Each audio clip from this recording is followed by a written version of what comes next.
إن الحمد لله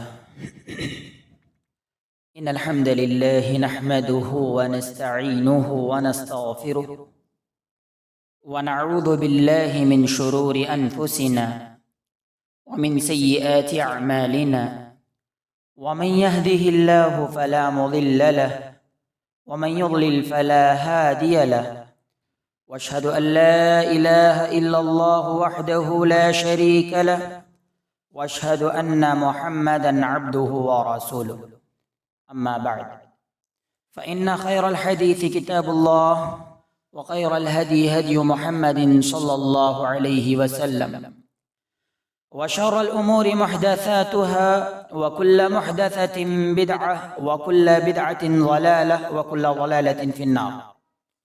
فأعوذ بالله من الشيطان الرجيم. بسم الله الرحمن الرحيم. يا أيها الذين آمنوا اتقوا الله حق تقاته ولا تموتن إلا وأنتم مسلمون. يا أيها الناس اتقوا ربكم الذي خلقكم من نفس واحدة وخلق منها زوجها وبث منهما رجالا كثيرا ونساء واتقوا الله الذي تساءلون به والأرحام إن الله كان عليكم رقيبا. يا أيها الذين آمنوا اتقوا الله وقولوا قولا سديدا يصلح لكم أعمالكم ويغفر لكم ذنوبكم ومن يطع الله ورسوله فقد فاز فوزا عظيما. رب اشرح لي صدري ويسر لي أمري واحلل عقدة من لساني يفقهوا قولي ربي زدني علما. ہے لوگ وہی جہاں میں اچھے، ہے لوگ وہی جہاں میں اچھے آتے ہیں جو کام دوسروں کے. حاضرین اکرام، پردہ نشین ماؤں اور بہنوں، دین اسلام کا اگر ہم جائزہ لیں، اللہ رب العالمین نے آخری نبی محمد مصطفیٰ صلی اللہ علیہ وسلم کو جو مذہب دے کر بھیجا اسلام، اگر اس کا ہم جائزہ لیں تو اسلام دو چیزوں پر نربھر ہے. ایک حقوق اللہ، نمبر دو حقوق العباد. ایک طرف اللہ رب العالمین کے حقوق ہیں، دوسری طرف بندوں کے حقوق ہیں. اب بندوں میں دو قسم پائی جاتی ہے. حقوق العباد وہ جو بندوں پر فرض ہے، اگر بندہ وہ حقوق ادا نہیں کرے گا تو گناہ ملے گا. دوسرے وہ حقوق جو بندے پر فرض نہیں ہے، اگر ان حقوق کو ادا کرے گا تو اسے ثواب ملے گا. دلیل کیا ہے؟ سورۃ البقرہ سورہ نمبر 2 آیت نمبر 3. اللہ رب العالمین نے ارشاد فرمایا: الف لام میم ذالک الکتاب لا ریب فیہ ھدی للمتقین الذین یؤمنون بالغیب ویقیمون الصلاۃ. مومن، الف لام میم، یہ وہ اس کے بعد کہا گیا یہ وہ کتاب ہے جس میں کسی قسم کا شک نہیں ہے، ڈاؤٹ نہیں ہے، ریب نہیں ہے. ھدی للمتقین، متقیوں کے لیے ہدایت ہے. جہاں سورہ بقرہ کی شروعات ہوئی وہیں پر اللہ رب العالمین نے ایک اتھینٹک فیصلہ کر دیا کہ اگر انسان کامیاب ہونا چاہتا ہے اس کتاب کو تھام لے. اس کے بعد فرمایا گیا کہ جو لوگ ایمان لائے، الذین یؤمنون بالغیب ویقیمون الصلاۃ، جو لوگ ایمان لائے اور نماز قائم کیے اور جو انہیں رزق دیا گیا اس رزق میں سے خرچ کیے، اور ان پر جو کتابیں نازل کی گئی، اور جو کتاب فی الحال نازل ہے قرآن اور قرآن سے پہلی والی کتابیں، اس پر ایمان لے کر کے آئے، تو یہ لوگ فلاح یاب ہیں، ڈاؤٹ ہے سورہ بقرہ اٹھائیے، پہلے کی آیتیں آپ خود تلاوت کیجئے ترجمے کے ساتھ. تو اس میں ایک بات پتا چلی، وہ یہ اقیم الصلاح کے بعد اللہ رب العالمین نے خرچ کرنے کا حکم دیا. نماز حق ہے اللہ رب العالمین کا کہ اللہ رب العالمین کی ہی عبادت کی جائے. سورۃ الذاریات سورہ نمبر 51 کی آیت نمبر 56 میں اللہ رب العالمین نے ارشاد فرمایا وَمَا خَلَقْتُ الْجِنَّ وَالْإِنسَ إِلَّا لِيَعْبُدُونَ. ہم نے انسانوں کو اور جنوں کو اپنی عبادت کے لیے پیدا کیا. اللہ نے کہا میں نے انسانوں اور جنوں کو پیدا کیا اپنی عبادت کے لیے. اللہ رب العالمین نے فرمایا اور عبادتوں میں توحید کے بعد سب سے زیادہ اہم، سب سے زیادہ افضل، سب سے زیادہ مقام والی اگر کوئی عبادت ہے تو وہ نماز ہے. نماز کے بعد حکم دیا گیا کہ جو انہیں رزق دیا گیا ہے اس رزق میں سے خرچ کریں. حاضرین اکرام، قرآن مجید میں جہاں جہاں کہا گیا وَأَقِيمُوا الصَّلَاةَ، بعد میں کہا گیا وَآتُوا الزَّكَاةَ بھی. نماز قائم کرو، اس کے ساتھ زکوٰۃ بھی ادا کرو. اسی لیے تو ابو بکر صدیق رضی اللہ عنہ نے عمر بن خطاب رضی اللہ عنہ سے کہا تھا کہ اگر نبی کے دور میں کوئی اونٹ کی لگام دینے والا زکوٰۃ میں نہیں دے گا تو اس سے میں جنگ کروں گا. تو اسے پتہ یہ چلا کہ اسلام نے حقوق العباد سکھلائے ہیں. ٹاپک کیا ہے؟ ٹاپک ہے خدمت خلق کی اہمیت. خدمت خلق کسے کہتے ہیں؟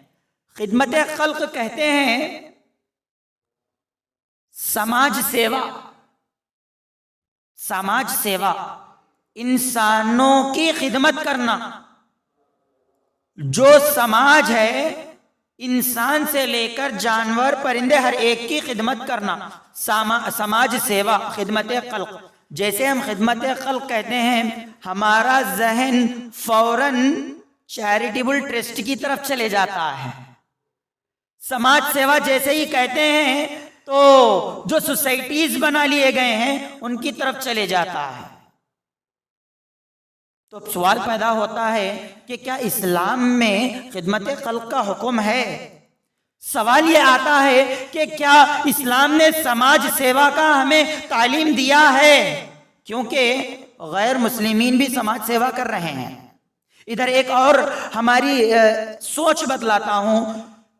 تمام لوگ جم کر کے کرے تو وہ سماج سیوا، اگر کوئی اکیلا کرا تو وہ سماج سیوا نہیں، ایسا ہم سوچتے ہیں. اسلام نے کیا پیاری تعلیم دی ہے، سبحان اللہ. اس سے پہلے ہم ایک چیز کو لیتے ہیں، وہ نبی اکرم صلی اللہ علیہ وسلم کی زندگی. نبی اکرم صلی اللہ علیہ وسلم کی زندگی کا ہم جائزہ لیں. آپ کی سیرت کو غور سے پڑھیں، سرسری نہیں. اسکول میں جو کتابیں پڑھا لے کے جاتے ہیں ویسا نہیں، نیوز پیپر سر پڑھے سر کا نہیں. پوری توجہ کے ساتھ، پوری غور کے ساتھ، پورا ذہن لگا کر کے اگر نبی اکرم صلی اللہ علیہ وسلم کی سیرت کا ہم جائزہ لیں تو آپ صلی اللہ علیہ وسلم کی زندگی کے دو حصے ملتے ہیں. ایک اللہ کی عبادت، اللہ کی طرف بلانا، دوسرا سماج سیوا کرنا. رسول بنائے جانے سے پہلے حلف الفضول میں شامل ہوئے. حلف الفضول کے قواعد کیا تھے؟ اگر کوئی ظالم مظلوم پر ظلم کرے گا تو ہم ظالم کے خلاف کھڑے ہوں گے، مظلوم کا حق دلائیں گے. اگر کوئی غریب پر امیر حملہ آور ہوگا تو ہم اس امیر کے خلاف ہوں گے اور غریب کو اس کا حق دلائیں گے. نبی اکرم صلی اللہ علیہ وسلم اس میں شامل تھے. یہ کیا ہے؟ یہ سماج سیوا ہے. نبی اکرم صلی اللہ علیہ وسلم کے دور میں مدینہ کا واقعہ ہے. ایک خاتون تھی، کم ذہن تھی، جسے ہم پاگل کہہ سکتے ہیں. نبی اکرم صلی اللہ علیہ وسلم کے پاس آ گئی. آپ صلی اللہ علیہ وسلم مجلس میں بیٹھے ہوئے ہیں. کہا آپ سے میرا ایک کام ہے. نبی اکرم صلی اللہ علیہ وسلم نے کہا کہ اے خاتون تم مجھے جہاں لے کر کے جاؤ گی میں وہاں آ کر کے تمہارا کام کروں گا. یہ سماج سیوا ہے. حاضرین اکرام، انبیاء علیہ السلام کی زندگی کا اگر ہم جائزہ لیں تو انبیاء علیہ السلام نے بھی سماج سیوا کی ہے. موسیٰ علیہ السلام فرعون کے دربار سے نکلے، بھاگے، مدین پہنچ گئے. دیکھا دو نوجوان دوشیزائیں ہیں، دو نوجوان عورتیں لڑکیاں ہیں. اپنے جانوروں کو لیے کھڑی ہوئی ہیں، وہ جاتے ہیں، وجہ پوچھتے ہیں اور ان جانوروں کو پانی پلاتے ہیں۔ مسلمان جو سماج سیوا کرتا ہے، غیر مسلم جو سماج سیوا کرتا ہے، دو میں فرق ہے۔ غیر مسلم جو سماج سیوا کرتا ہے وہ دنیا کے لیے کرتا ہے، دنیا میں اپنے آپ کو دکھانے کے لیے کرتا ہے، لیکن اسلام نے جو خدمت خلق کا تصور دیا ہے، اللہ اکبر، اگر ہم مسلمان غور کر لیں تو اس سماج سیوا کو نہیں چھوڑیں گے توحید کے بعد۔ وہ یہ ہے کہ اللہ کو راضی کرنے کے لیے نیک کام کرو۔ آج کل ایک کوٹیشن بہت پھرتے رہتا، جو ہماری قدر کرے گا ہم اس کی قدر کریں گے، جو ہماری قدر نہیں کرے گا ہم اس کی قدر نہیں کریں گے۔ آج یہی نا نوجوان اپنے اسٹیٹسوں پر واٹس ایپ کے یہی رکھتے ہیں نا، اللہ کی قسم یہ قول سماج سیوا کے بھی خلاف ہے اور قرآن اور حدیث کے بھی خلاف ہے۔ حاضرین اکرام، دلائل پر تھوڑا ہم روشنی ڈالتے ہیں۔ صحیح مسلم حدیث نمبر 2560 پر 69 ابو ہریرہ رضی اللہ عنہ سے مروی ہے، نبی اکرم صلی اللہ علیہ وسلم فرماتے ہیں، حدیث قدسی ہے، فرماتے ہیں کہ یبن آدم، اللہ رب العالمین قیامت کے دن بندے سے کہہ رہا ہے، یبن آدم، اے آدم کے بیٹے، اے انسان، مریض تو، میں بیمار تھا، فلم تعودنی، لیکن تو نے میری عیادت نہیں کی۔ بندہ کہے گا یا رب، اے میرے رب، کیف اعودک، میں تیری کیسے عیادت کروں گا، وانت رب العالمین، تو تمام جہانوں کا رب ہے نا۔ عجیب بات ہے نا۔ یہاں ایک اور بات بتلاتا ہوں، اگر ہم اپنی سوچ قرآن میں اور حدیث میں ڈالیں گے گمراہ ہو جائیں گے۔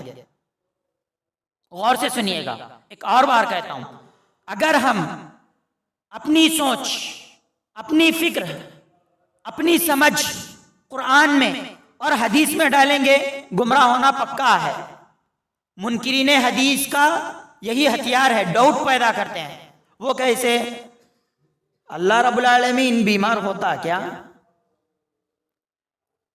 اللہ رب العالمین تو شفا دینے والا ہے، اللہ رب العالمین شفا دینے والا ہے، بیماری سے نجات دینے والا ہے۔ اللہ رب العالمین بیمار ہوتا کیا؟ نہیں ہوتا۔ لہٰذا یہ حدیث ضعیف، نعوذ باللہ۔ صحیح مسلم کی حدیث ہے، ابو ہریرہ رضی اللہ عنہ اس حدیث کے راوی ہیں۔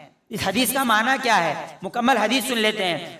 اللہ رب العالمین کہتا ہے قیامت کے دن، اے بندے، میں بیمار رہا لیکن تو نے میری عیادت نہیں کی۔ بندہ تعجب ہوتا ہے اور کہتا ہے، اے میرے رب، تو رب العالمین ہے، تو تمام جہانوں کا پالنہار ہے، تو کیسے بیمار ہو سکتا ہے اور میں تیری عیادت کیسے کروں گا؟ اللہ رب العالمین کہتا ہے، میرا فلاں بندہ بیمار تھا اور تجھے پتا نہیں تھا، تو نے اس کی عیادت کیوں نہیں کی؟ اگر تو اس کی عیادت کرتا تو مجھے وہاں پاتا۔ مطلب یہ ہے کہ اگر تو اس ایک بندے کی عیادت کر لیتا تو اے مسلمان، تو تیرے رب اللہ کی رضامندی پا لیتا، اللہ کی خوشی پا لیتا۔ انسان کے لیے 3 مرحلے بہت مشکل ہیں، ایک بیماری کا، دوسرا بھوک کا، تیسرا پیاس کا۔ ذہن میں رکھیں، اور اس حدیث میں یہی پیش کیا گیا ہے، جب انسان بیمار ہو اور اس کی عیادت کریں تو اسے ہمت ملتی ہے۔ بھلے آپ اس کی عیادت کے لیے دودھ کی پیکٹ نہ لے جائیں، آپ اس کی عیادت کے لیے پیسے نہ دیں، بس اس کے پاس بیٹھیں، اس کو تسلی دیں، کہیں کہ تجھے شفا یابی مل جائے گی، تو کامیاب ہو جائے گا، یہ بیماری کچھ بھی نہیں ہے۔ اس کے دل کو تقویت ملے گی۔ بیمار یہی چاہتا ہے۔ کیا آج ہم بیماروں کی عیادت کرتے ہیں؟ سماج سیوا ہے یہ۔ کئی ایک ہاسپٹلز میں ہمارے مسلمان بھائی، غیر مسلم بھائی، کیا ہم ان سے جا کر کے ملتے ہیں؟ بھائی کچھ بھی مت کرو، صرف اس سے یہ کہو کہ بھائی میں تجھ سے ملاقات کرنے آیا ہوں، تیری حالت پوچھنے آیا ہوں، تیرے لیے میں دعا کروں گا کہ اللہ تجھے شفا یابی دے، اللہ تجھے صحت دے۔ کیا ہم یہ کرتے ہیں؟ نہیں، بلکہ کیا بڑے بڑے سینٹرز کھول لینا، سماج سیوا کے نام پر، چیریٹیبل ٹیسٹ کے نام پر، یہ وہ ادھر سے لانا اور خود کی تجوریاں بھرنا۔ آج ہمارا حال ہو چکا ہے، حاضرین اکرام اور آگے چلتے ہیں. اللہ رب العالمین بندے سے کہتا ہے اے ابن آدم جب میں بھوکا تھا تو نے مجھے کیوں نہیں کھلایا؟ بندہ کہتا ہے اے اللہ تو رب العالمین ہے، تو کیسے تجھے کیسے بھوک لگ سکتی ہے؟ اللہ رب العالمین اس وقت کہتا ہے کہ اے بندے میرا فلاں بندہ بھوک سے تھا، تو نے اسے کیوں نہیں کھلایا؟ اگر تو اسے کھلاتا تو مجھے وہاں پاتا، یعنی تجھے ثواب دینے والا مجھے پاتا. پیاس کے تعلق سے فرمایا اے میرے بندے تو نے جب میں پیاسا تھا تو کیوں پانی نہیں پلایا؟ بندہ پوچھتا ہے اے اللہ تو رب العالمین ہے، تو کیسے پیاسا ہو سکتا ہے؟ اللہ رب العالمین جواب دیتے ہیں میرا فلاں بندہ پیاسا تھا، کیا تو نے اس بندے کو پانی پلایا؟ اگر پلایا ہوتا تو مجھے وہاں پاتا. اللہ اکبر، کتنی اہمیت بتلائی گئی ہے اسلام میں. کیا ہم اس کی طرف توجہ دیتے ہیں؟ نہیں. پھر کس کی طرف توجہ دیتے ہیں؟ بینک بیلنس، پراپرٹی ہم خود کی جمانے میں لگے ہیں. ہاں جنت میں جو حاصل کرنا ہے اس کے تعلق سے ہم نہیں سوچتے. افسوس ہے آج مسلمانوں پر. حاضرین اکرام، سورۃ البلد سورہ نمبر 90 عام طور پر پڑھی جاتی ہے اور ہم سنتے ہیں. کیا بہترین انداز میں اللہ رب العالمین نے ارشاد فرمایا. اللہ رب العالمین نے ارشاد فرمایا فَلَقْتَحَمَ الْعَقَبَ وَمَا أَدْرَاكَ مَا الْعَقَبَ فَكُّ رَقَبَ أَوْ إِطْعَامٌ فِي يَوْمٍ ذِي مَسْغَبَ يَتِيمًا ذَا مَقْرَبَ أَوْ مِسْكِينًا ذَا مَتْرَبَ. کیا بہترین آیت ہے، سبحان اللہ. اللہ رب العالمین کہتا ہے کہ تم دشوار گزار گھاٹی سے گزر گئے. جملے استفہامیہ ہے، کیا گزر گئے؟ پتا ہے وہ دشوار گزار گھاٹی کیا ہے؟ یعنی مشکل کا راستہ. گھاٹی کہتے ہیں پہاڑ کی بلند چوٹی. پہاڑ پر چڑھنا جس طرح مشکل ہوتا ہے دشوار گزار گھاٹی پر گزرنا اتنا ہی مشکل ہوتا ہے. تو لہٰذا اللہ رب العالمین بندے سے کہتا ہے کہ تمہیں پتا ہے وہ دشوار گزار گھاٹی کیا ہے؟ فَكُّ رَقَبَ، غلام آزاد کرنا ہے. بہت بڑا ثواب ہے غلام آزاد کرنے کا، اور یہ خدمت خلق میں سے آتا ہے. اور فرمایا تنگ دستی کے وقت میں، بھوک کے وقت میں کھانا کھلانا ہے. یتیم کو کھلانا ہے، اپنے قریبی رشتہ داروں کو کھلانا ہے، یا پھر وہ لوگ جو مٹی پہ پڑے ہوئے ہیں ایسے لوگوں کو کھانا کھلانا ہے.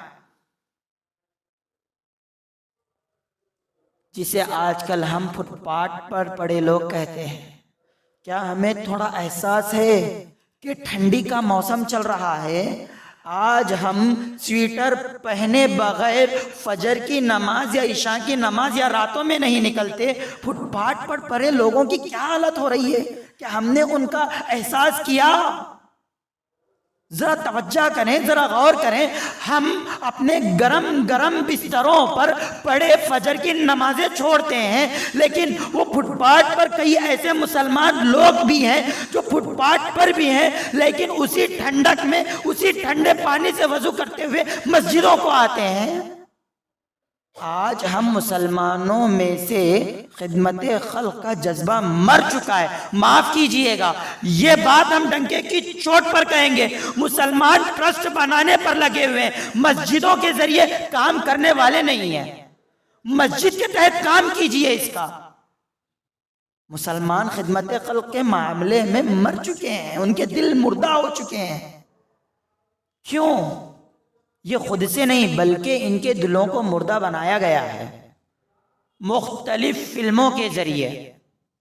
میں پیسہ کمانا، میں امیر ہونا، مختلف فلاسفر کے کوٹیشنز کے ذریعے ذہن کو بنا دیا گیا ہے. کمرشیل مائنڈ کہا جاتا ہے. بزنس، ہر کام میں بزنس، ہر چیز میں بزنس، تجارت میں بزنس، گھروں میں بزنس، باہر بزنس، مساجد کے معاملے میں بزنس، مدارس کے معاملے میں بزنس، اسکولز کے معاملے میں بزنس، قرآن کے تعلق سے بزنس، احادیث کے تعلق سے بزنس، فتوے بزنس کے طور پر بیچے جا رہے ہیں. کمرشیل مائنڈ بنایا گیا ہے. جب اس قوم کو کمرشیل مائنڈ بنایا جائے تو یہ قوم کہاں تک آگے بڑھے گی؟ حاضرین اکرام، اور اللہ رب العالمین نے کہا جو اللہ پر ایمان لانے کے بعد خدمت خلق کریں گے، یعنی لوگوں کی خدمت کریں گے، ایسے لوگ سیدھے ہاتھ والے ہوں گے، رائٹ ہینڈرز ہوں گے قیامت کے دن۔ کون ہے رائٹ ہینڈرز معلوم ہے؟ یہ وہ رائٹ ہینڈرز ہیں جن کے سیدھے ہاتھ میں نامہ اعمال دیا جائے گا، اور وہ خوشی سے چلا اٹھیں گے کہ ہم اپنے رشتہ داروں کو یہ چیز بتلائیں گے۔ اور جو لیفٹ ہینڈرز ہوں گے وہ اپنا ہاتھ پیچھے ہی رکھیں گے، بے عزتی ہوگی ان کی۔ اولئک اصحاب المیمنہ، یہ وہ لوگ ہوں گے جو سیدھے ہاتھ والے ہوں گے۔ کتنی بڑی اہمیت بتلائی گئی اس کام کی۔ لیکن اہل حدیث اس کی طرف دعوت دیتے ہیں، تمام لوگوں میں خدمت خلق کے کام کرتے ہیں، لیکن اس کی تشہیر نہیں کرتے، تمام لوگوں میں نہیں بتلاتے، ڈھنڈورا نہیں پیٹتے کہ ہم نے لوگوں کی ایسی ایسی بھلائی کی ہے۔ ہاں، جو دنیا چاہنے والے ہیں، جو دوسری تنظیم والے ہیں، یہ ضرور کریں گے۔ حاضرین اکرام دیکھیے، یہ تو سماج، مکمل سماج کی خدمت ہے، ایک فرد بھی خدمت کرے گا، کیا دلیل ہے؟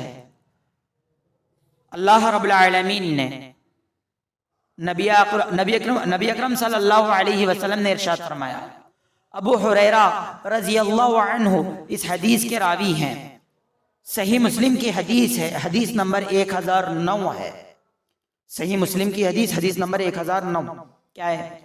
تمیت العوا عن الطریق صدقہ، راستے سے تکلیف دہ چیز کا ہٹانا صدقہ ہے۔ کیا ہے؟ راستے سے تکلیف دہ چیز کا ہٹانا صدقہ ہے۔ جو لوگ مسلمانوں کو یا اسلام کو ٹیررزم کہتے ہیں، وہ لوگ بغور سن لیں کہ جو اسلام یہ تعلیم دے کہ راستے میں تکلیف دہ چیز نظر آ جائے، چاہے وہ کانٹا ہو، چاہے وہ کانچ کا شیشہ ہو، چاہے وہ وقت کا بڑا بم ہو، چاہے وہ کوئی اور چیز کیوں نہ ہو، راستے سے اس چیز کو ہٹا دے گا تو اس کے لیے صدقہ ہے۔ اور کئی مسلمان اس صدقے کو حاصل کرنے کے لیے شہید ہوئے ہیں۔ کئی ایک مسلمان ایسے ملتے ہیں اپنی جان کی پرواہ کیے بغیر دوسروں کی حفاظت کرتے ہیں۔ آج ایسے اسلام پر ٹیررزم کا حکم لگاتے ہو۔